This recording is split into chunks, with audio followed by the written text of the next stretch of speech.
I've been lying to myself, but the truth don't make my life any better. Still so broke, eggshells, no cheddar. Start again. I've been lying to myself, but the truth don't make my life any better. Still so broke, eggshells, no cheddar. Keep telling me for diamonds you need pressure, but I'm feeling like a rhinestone. Feeling like I'm stuck on the ground, fucking pine cone. Feeling like I'm so behind, different time zone. Wishing I was Thanos, trying to get the time stone. Trying to bring it back, cause I missed the old me, my heart was intact. Missed the old me, felt good with no stacks. Missed the old me, was skipping over the snacks. But now I'm addicted.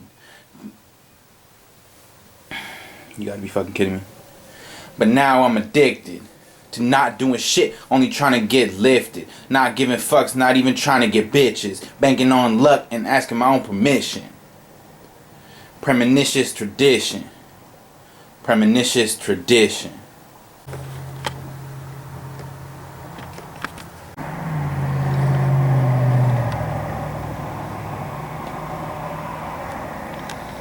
It's mad snow.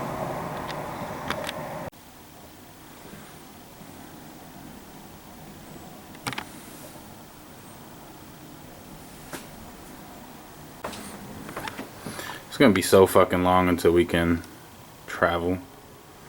I'm tight about that shit. And whatever, I'm broke anyway. Hello world, welcome to Dionysus.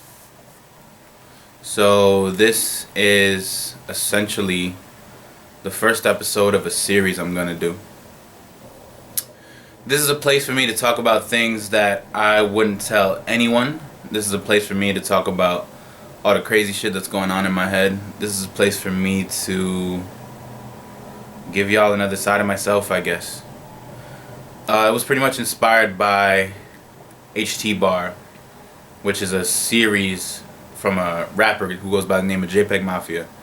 And JPEG, that motherfucker has inspired me a ton. So I'm pretty much just starting this series to, try to conquer a little bit more of the video, try to like become a more holistic artist and person, and just try to get in front of the camera more, get used to this kind of shit. Point blank period, I just really wanted to connect. Connection is like my currency. It's like the reason that I'm here, I think. That shit makes me feel like I have an impact. That shit makes me feel like I matter. That's why I make music. That's why I make clothes. That's why I make visual art. That's why I like helping people. Like connection. That shit is my lifeblood, if I'm being totally honest.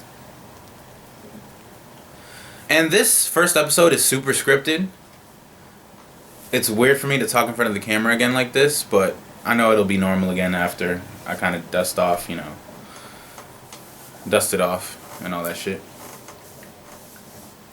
But yeah, with this series, I want to talk about some crazy shit. I really want to get into what the taboo.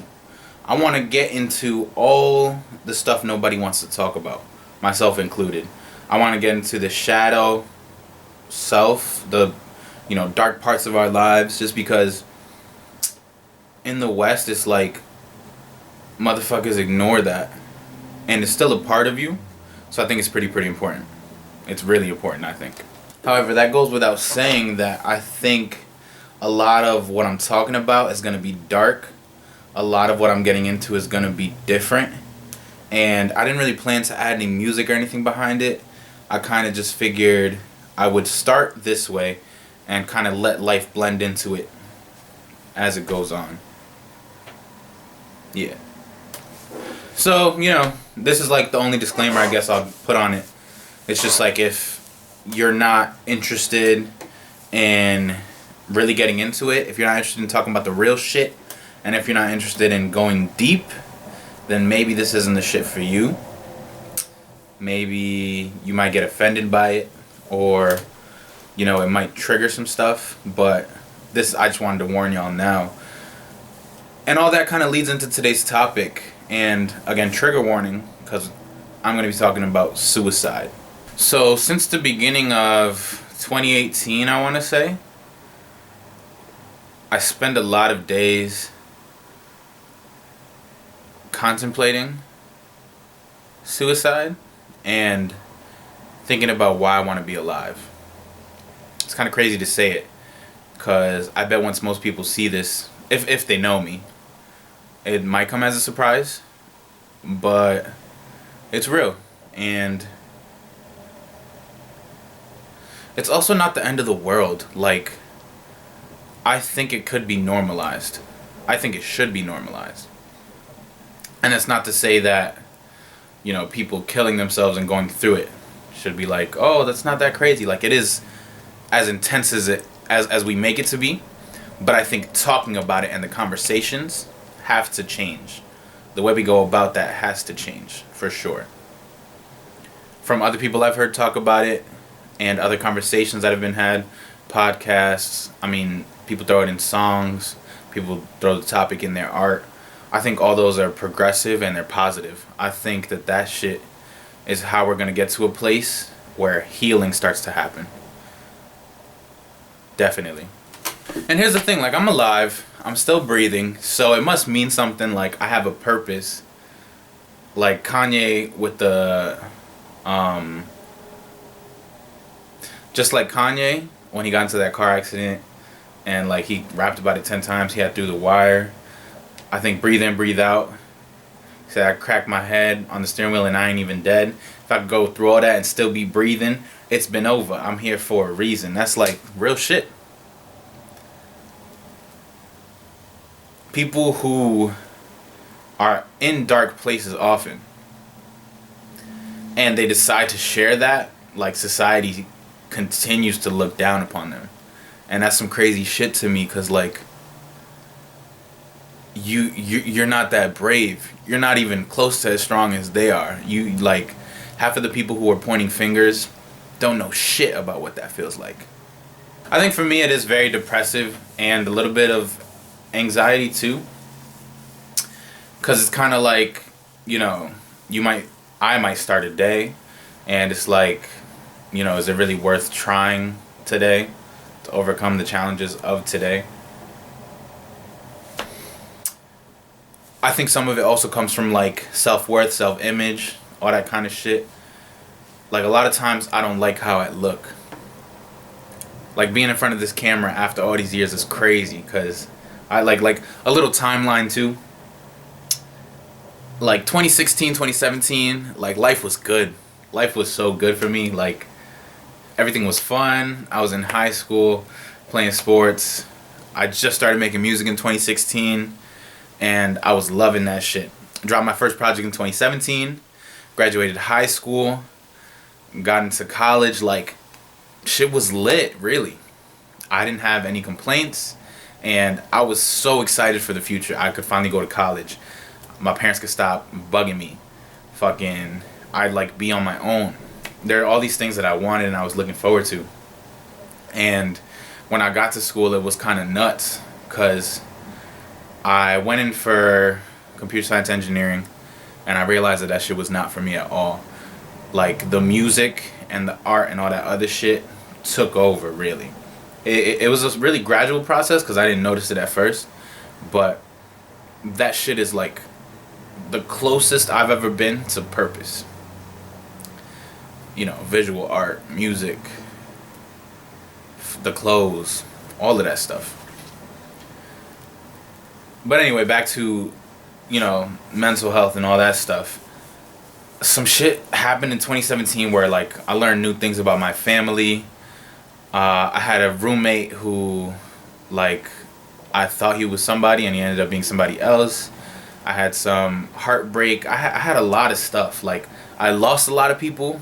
I transitioned through a lot of relationships, and not even romantic, just like people I knew in general. So I went from being surrounded by a lot of people, a lot of approval, and a lot of structure, to like the complete opposite of that. Like, I was in college and it felt like I was in the fucking wild, and I was just like on my own.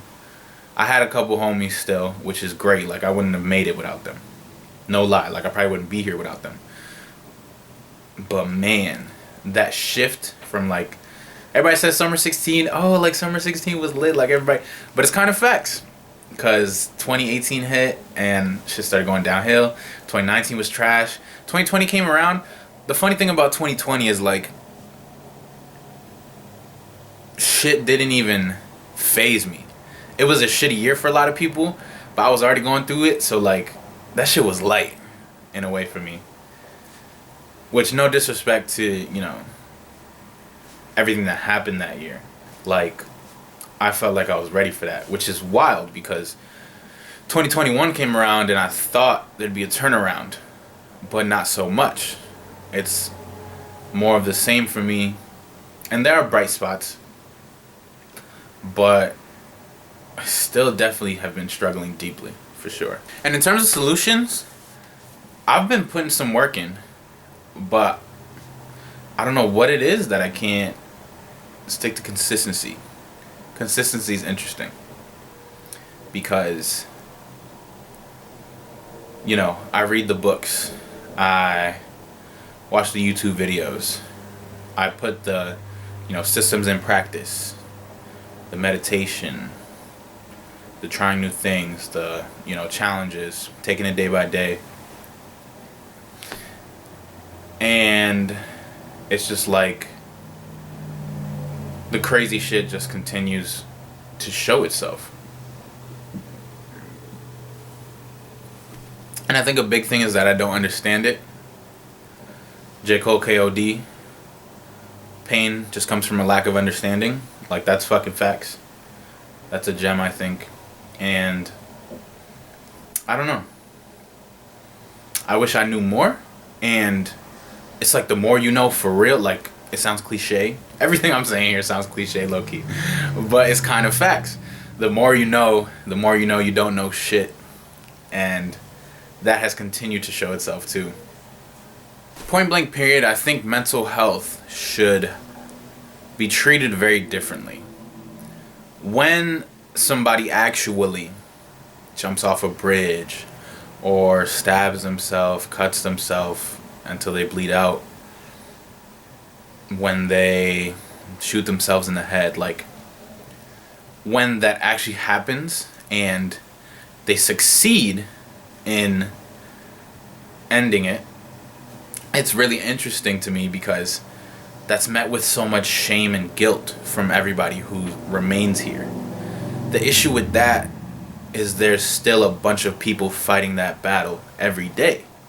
Some of them might fight it for the rest of their lives, so it's like, if there's all this guilt and shame around something they feel like they're going to do, and something they feel like is their only way out, I just feel like there needs to be more empathy. There needs to be a different way to go about that. Because then everyone who's fighting that battle feels like they're worthless. Everyone who's fighting that battle feels like they're wrong, like they're, you know, a criminal. And that's just not right. Those people need healing. Those people need love and understanding. And that's like the opposite. That's like finger pointing, scapegoating, that kind of stuff. Either way, I understand that suicide is something that's very personal and it's case by case. Everyone is different. So I think it should be treated with that kind of care and respect for how people feel. And I think that's pretty much it. Yeah.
Yo, Google doesn't give a fuck about saying the N-word. Okay, Google. Play Steppin' on Niggas by 21 Savage. Steppin' on Niggas by 21 Savage, Metro Boomin. Sure. Playing on Spotify. Bro, what?